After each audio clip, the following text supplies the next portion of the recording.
Hey, John here again. So this what we're looking at here is a 1997 exhaust pipe, original actually, and it doesn't look too bad, right? But because this car spent most of its time in lower half of Virginia there, so the salt belt didn't really exist. I mean, they get winter, but not really that much.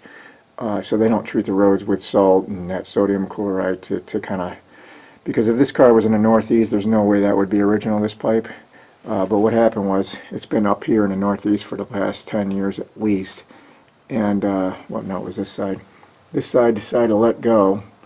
You could see that the holes there, it's kind of real thin. That's the side that counterweight was on, and things just started leaking, fell apart eventually.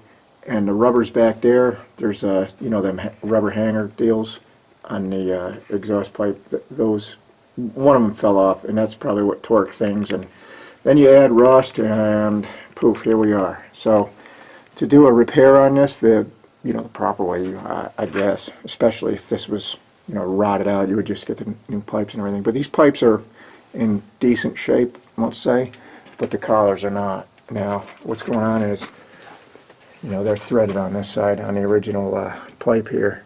So, and again, there was nothing wrong with this side. Well, I mean, obviously there's a lot wrong with it, but so I just cut these just to get it down. There was this side that was the problem.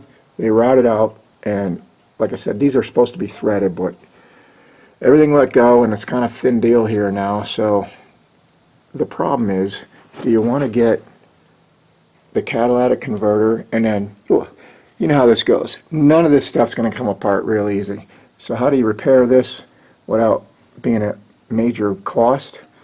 I'm going to do my best at doing something I've done before.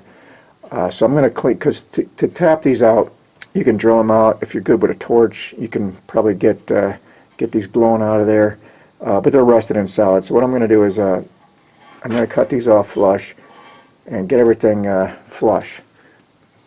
Actually got into that a little bit, but sand everything up, not sand, but grind everything down, get everything flush. Same thing with here, get everything flush, and I'm going to use, I gotta go get them, but these, the flanges, the split flange deal, not the ones that cost 20 bucks a piece, because I would use the ones that cost 20 bucks if this bolt wasn't there. If I could get this bolt out, you see how this flange is decent, then you use the split flange on this side and you'd have something to pass the bolt through. But in this case, I don't. Either way, I don't have a way to pass the bolt through. And like I said, trying to drill this out, it's just going to be too lengthy and too much of a chore.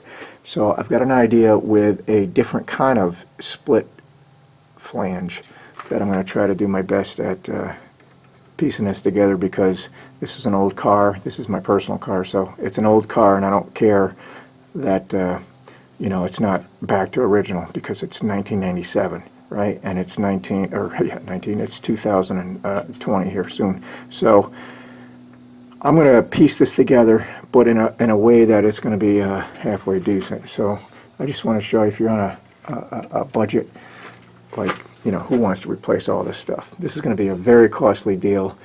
I think that muffler's original. I can't attest to, but the exhaust pipe, everything looks original from the factory, especially these guys here. And so I don't want to get into spending a whole ton of money. I was trying to plan on trying to do this for half of nothing. So this is the rubber hangers, and if you get these from Ford, they're like $9, $10. This is like $4 at AutoZone. Same thing. And I didn't buy gaskets. I've got sheets of gaskets, so I'll just make my own. But this is what I was talking about. Instead of that $20 clamp that is much more involved in this, I would need, because of the way this is going on, one clamp on one side, because it has a flange like this. It's a split thing, but the way it gets put together, you need at least one flange for these things to go through. And this one here is, the holes are there, but because these, I don't feel like, if I had a plasma cutter or, a way to get these out easily, I would use the more expensive ones, but I'm not going to try to tap these out and drill them out and all this business. I'm going to go with these fellas here, $5. So I need two on each side.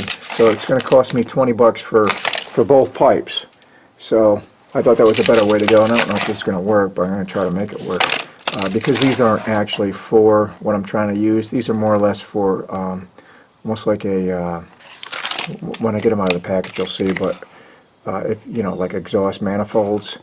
The split flange kind of works for exhaust manifolds really good, because usually those buggers are way up hidden and stuff. But let me get to cutting things up here and grinding things up, see if I can make this work, and then escape out of this little rusty situation for 20 bucks. 20 bucks plus these were, I think, for something, so 5 bucks.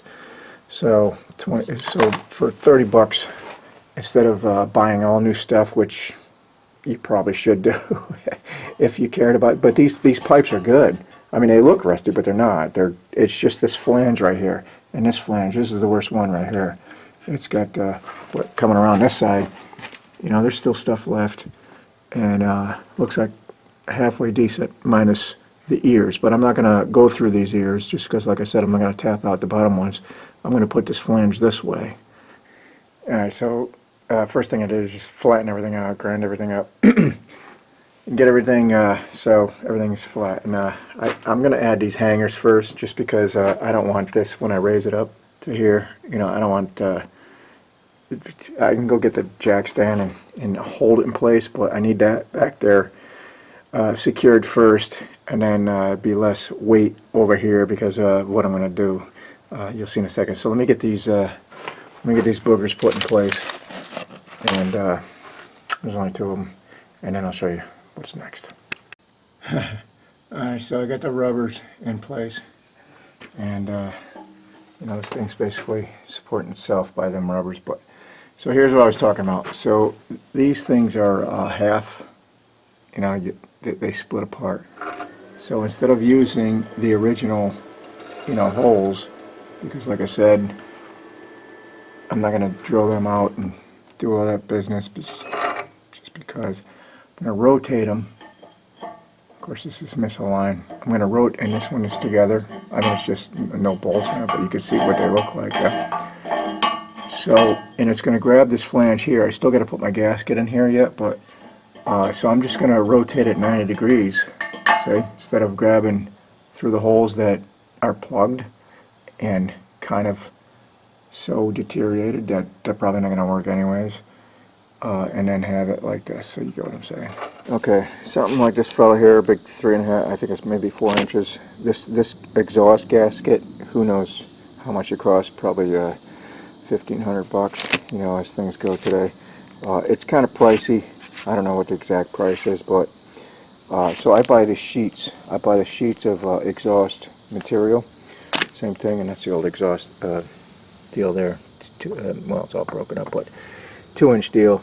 And what I do is just trace out a little 2-inch pipe, and I'm going to make my own, you know. And I'm not going to drill the holes here yet for the flanges, or for the bowl holes yet, because just the way I got it oriented. But I'm going to cut this out just with a pair of tin snips, and make my own gaskets, just because it's a little cheaper this way. I say a little cheaper if you have to, especially if you have to buy a big honker like that. I don't know how much these are, maybe $5-6 bucks. But this sheet, I forgot how much this sheet cost. I use it a lot for small engine stuff, so it's like, you know, I just buy the sheet just because it's easier. But you got to cut your own shit out. So let me cut a couple things out and bolt this thing together to show you what I'm talking about. So this is going to be a $20 fix, and let me bolt this together. Get my. So I got everything bolted down, tightened up. So if you're going to do a cob job like this, make sure, especially if you're making your own gaskets, that the hole is aligned, because you don't want to plug the exhaust. You probably just cook your cat. But these split flanges, you know, there's 2 different types. I think these are more universal on what you want to do. But if I could use the $20 ones, if the holes were correct, you know, in other words, if this hole was, you know, I don't want to drill that out. No way. So if those holes were correct, I would use the $20 ones, but I'm going with the $5 ones, so 5 times. So this is a $20 fix. right now. Let's go upstairs and see if it starts up. Alright. Uh-oh. You can already see. It's quiet. I don't hear nothing. And I can't feel nothing. There's no air coming out of it. I thought I just saw it drip. So I might have to tighten these up just a little bit more. Same thing. Oh, yeah, there's water there. So, even though I don't hear nothing, I don't feel nothing. I don't feel nothing coming out of there, but there's water coming out of there, you know, that condensation. So I'll tighten her up a little bit, but I'm pretty happy with that. Because if you heard this before, holy crap, this thing sounded like a Ford Mustang with raw exhaust. Yeah, there's pretty good grip there. So let me tighten that up a little more. Because you don't want to go, you know, crazy, break a bolt, but I did go about 50 pounds or so. So I'll tighten that up, and that's pretty much a fix. Alright, so I gave her a turn, maybe a turn, not quite a turn, but the condensation stopped. You can't even hear this thing in here. Oh, I got the air condition blowing. I don't know why. It's freaking October. She's back to a luxury sedan. So I'm happy with that. So anyways, thanks for watching. A good, you know, cheap way to fix your car if you've got exhaust problems on an older vehicle that is not even worth it. I don't even know what the hell what's that, 165,000 miles. I mean, how long is this thing gonna last? You know, how much money do you want to spend? Blah blah blah. So for 20 bucks, I think it's totally worth it, rather than spend or doing it the right way and spending a lot of money. Who knows how it would be. Anyways, thanks for watching.